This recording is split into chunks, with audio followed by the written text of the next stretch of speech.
Hi hello അസ്സലാമു അലൈക്കും welcome back to my channel. നോമ്പൊക്കെ ആയിട്ട് എന്തൊക്കെയുണ്ട് എല്ലാവരുടെയും വിശേഷങ്ങൾ? ഇന്നത്തേത് ഒരു കുഞ്ഞു വീഡിയോ ആണ്. മാസങ്ങൾക്ക് മുന്നേ ഞാൻ ഈ വീടിൻ്റെ ഹോം ടൂർ ചെയ്തിട്ടുണ്ടായിരുന്നു. അന്ന് വീടിൻ്റെ ഫ്രണ്ടൊന്നും പെയിൻ്റൊന്നും അടിച്ചിട്ടില്ലായിരുന്നു കേട്ടോ. അപ്പം ഇന്ന് പെയിൻ്റൊക്കെ അടിച്ചിട്ടുണ്ട്. അപ്പോൾ അതൊന്ന് കാണിക്കാമെന്ന് വിചാരിച്ച്. എല്ലാവരും നോമ്പിന് മുന്നേ പെയിൻ്റ് അടിയൊക്കെ കഴിക്കൂട്ടോ. ഞങ്ങളുടെ വീട്ടിൽ നോമ്പിനാണ് പെയിൻ്റൊക്കെ അടിച്ചിട്ടുള്ളത്. കാരണം വേറൊന്നുമല്ല, പെയിൻ്റ് അടിക്കാരൻ നമ്മുടെ ആൾ തന്നെയാണ് കേട്ടോ. ചെറിയാണ് പെയിൻ്റൊക്കെ അടിച്ചിട്ടുള്ളത്. പണിയില്ലാത്ത ദിവസം അടിക്കാമെന്ന് പറഞ്ഞ് നോമ്പായിട്ടുണ്ട്. അപ്പം ഇതാണ് എൻ്റെ വീടിൻ്റെ ഫ്രണ്ട്. സത്യം പറഞ്ഞാൽ ഈ പെയിൻ്റ് എനിക്ക് ഇഷ്ടപ്പെട്ടിട്ടില്ല കേട്ടോ. കളറൊന്നും മാറ്റി പിടിക്കുമെന്ന് പറഞ്ഞിട്ട് ചെറിയ സമ്മതിച്ചില്ല. കാരണം കുഞ്ഞു മക്കളല്ലേ, അവർ എപ്പോഴും ഇങ്ങനെ ചളിയൊക്കെ ആക്കിയോണ്ടല്ലേ, ചളിയൊന്നും ആയാൽ ഈ കളറാകുമ്പോൾ അറിയില്ല എന്ന് പറഞ്ഞിട്ടാണ് ഈ ഒരു പെയിൻ്റ് അടിച്ചിട്ടുള്ളത്. കഴിഞ്ഞ വർഷം നോമ്പാകുന്നതിന് മുന്നേ തന്നെയായിട്ട് അകങ്ങളൊക്കെ അടിച്ചിട്ടുണ്ടായിരുന്നു. ഫ്രണ്ടും കിച്ചണിൻ്റെ ആ സൈഡും കൂടെ അടിക്കാനുണ്ടായിരുന്നു. അപ്പം ഇന്ന് അതൊക്കെ അടിച്ചിട്ടുണ്ട്. അകങ്ങളൊന്നും കാണിക്കുന്നില്ല കേട്ടോ. ഞാൻ എൻ്റെ ഹോം ടൂറിൽ നമ്മുടെ വീടിൻ്റെ അകമൊക്കെ കാണിച്ചിട്ടുള്ളതാണ്. വീണ്ടും വീണ്ടും കാണിച്ച് നിങ്ങളെ ബോറടിപ്പിക്കുന്നില്ല. ഇതാണ് നമ്മുടെ കിച്ചണിൻ്റെ സൈഡ് കേട്ടോ. ഒറ്റ ദിവസം കൊണ്ടാണ് ഈ രണ്ട് ഭാഗവും പെയിൻ്റ് അടിച്ച് തീർത്തിട്ടുള്ളത്. ഇനി ജനൽപ്പൊളികളും വാതിലുകളൊക്കെ ഒന്ന് പെയിൻ്റ് അടിക്കാനുണ്ട്. അതും കൂടെ അടിക്കുമ്പോൾ ഒന്നും കൂടെ വൃത്തിയായിട്ട് കാണാം. ചെറിയ പെയിൻ്റ് അടിക്കുന്ന കുറച്ച് ഭാഗം ഞാനിതിൽ ആഡാക്കിയിട്ടുണ്ട് കേട്ടോ. ഇത് ഇന്നലെ എടുത്ത വീഡിയോ ആണ് കേട്ടോ. ഇതിന് മുന്നേ പെയിൻ്റൊക്കെ അടിച്ചത് കാണിച്ചു തന്നത് ഇന്ന് രാവിലെ എടുത്തിട്ടുള്ള വീഡിയോ ആണ്.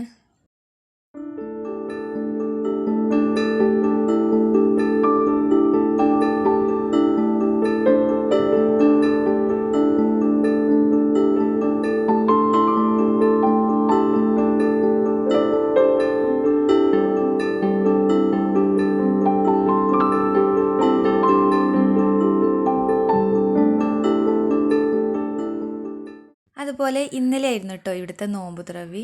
ഒരുപാട് പേരൊന്നുമില്ല, നമ്മുടെ വീട്ടുകാരും അതുപോലെ നാത്തൂമാരും മൂത്തച്ഛനൊക്കെ ഉണ്ടായിരുന്നു. പിന്നെ എൻ്റെ വീട്ടിൽ നിന്നും ഉണ്ടായിരുന്നു. അതിൻ്റെ കുറച്ച് വിശേഷങ്ങളും കൂടെ ഈ വീഡിയോയിൽ ഉൾപ്പെടുത്തിയിട്ടുണ്ട്.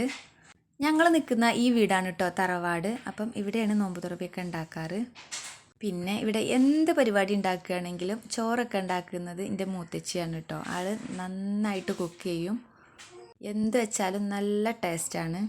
അങ്ങനെ ബിരിയാണിക്ക് വേണ്ടിയിട്ടുള്ള ഐറ്റംസൊക്കെ ഞാനും നാത്തുമാരൊക്കെ കൂടിയിട്ട് റെഡിയാക്കി വെച്ചിട്ടുണ്ട്. ഇനി ബിരിയാണി ഉണ്ടാക്കലൊക്കെ മൂത്തച്ചി ഉണ്ടാക്കും കേട്ടോ. നമ്മളൊന്ന് ഹെൽപ്പ് ചെയ്ത് കൊടുത്താൽ മാത്രം മതി. അങ്ങനെ ബിരിയാണിയൊക്കെ ഉണ്ടാക്കാൻ വേണ്ടിയിട്ട് നിന്നിട്ടുണ്ട്. ചോറ് തിളപ്പിച്ച് ഊറ്റിയിട്ടാണ് കേട്ടോ ഉണ്ടാക്കുന്നത്. ഒരുപാട് ഐറ്റംസും കാര്യങ്ങളൊന്നുമില്ല. ബിരിയാണി ഉണ്ടാക്കുന്നുണ്ട്, പത്തിരിയൊന്നും ഉണ്ടാക്കുന്നില്ല. അതുപോലെ പൊരിക്കടിയായിട്ട് കൊക്കവടയും സമൂസ ഉണ്ടാക്കുന്നുണ്ട്. പിന്നെ ഫ്രൂട്ട്സ്, പിന്നെ ജ്യൂസും നാരങ്ങ വെള്ളം, ഇത്ര മാത്രമേ ഉള്ളൂ കേട്ടോ. ബിരിയാണിയൊക്കെ ദമ്മിട്ടതിന് ശേഷം ഓരോരുത്തരായിട്ട് പൊരിക്കടിയൊക്കെ ഉണ്ടാക്കാൻ വേണ്ടിയിട്ട് നിന്നിട്ടുണ്ട്.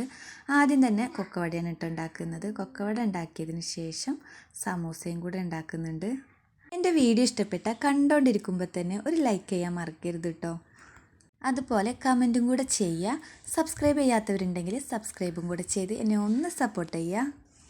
അങ്ങനെ നമ്മുടെ കൊക്കവടയൊക്കെ ഇങ്ങനെ ആയോണ്ടിരിക്കുന്നുണ്ട്. നമ്മുടെ വീട്ടിലൊക്കെ എന്ത് പരിപാടിയാണെങ്കിലും എല്ലാവരും കൂടുമ്പോൾ ഒരു സന്തോഷമാണല്ലേ. അങ്ങനെ നമ്മുടെ സമൂസയായിട്ടുണ്ട്. പിന്നീട് എല്ലാം കൂടെ ടേബിളിൽ കൊണ്ടുവന്ന് വെച്ചിട്ടുണ്ട്. ഇനി ബാങ്ക് കൊടുത്താൽ മാത്രം മതി. ഇതൊക്കെ നോമ്പ് തുറന്ന ഉടനെ കഴിക്കാനുള്ളതാണ് കേട്ടോ. പിന്നീട് ഞങ്ങൾ മഗ്‌രിബ് നിസ്കാരമൊക്കെ കഴിഞ്ഞതിന് ശേഷം എല്ലാവരും ചോറൊക്കെ കഴിച്ചു. അങ്ങനെ ഇന്നത്തെ വീഡിയോ ഇത്രയൊക്കെയുള്ളൂ. ഒരു കുഞ്ഞു വീഡിയോ ആയിരുന്നു. വീഡിയോ ഇഷ്ടപ്പെട്ടാൽ സപ്പോർട്ട് ചെയ്യാൻ മറക്കരുതേ. താങ്ക്